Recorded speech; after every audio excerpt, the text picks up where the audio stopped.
সারা দেশ জুড়ে Bengal files release করেছে গত 6 তারিখে, এক্সেপ্ট আওয়ার ওয়েস্ট বেঙ্গল।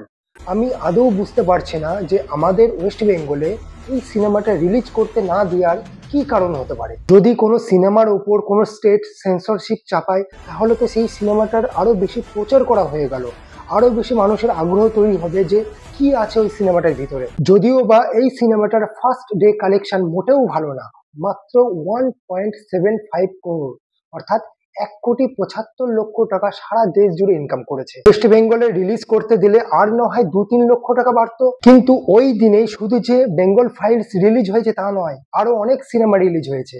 বরদাস রবি কুমার, হিমেশ রেশমিয়ার মুভি, এই সিনেমাটার ফার্স্ট ডে কালেকশন 2,75,00,000 টাকা। বাগি 4 রিলিজ হয়েছে। বাগি 4 সিনেমার প্রথম দিনের কালেকশন হলো 12 কোটি টাকা।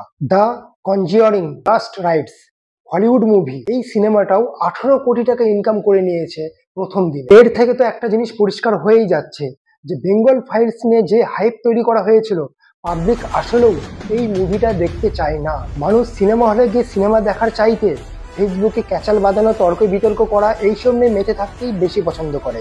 বিবেকের ফ্যানরাও বিবেকের সাথে ধোকাধারি করলো রে।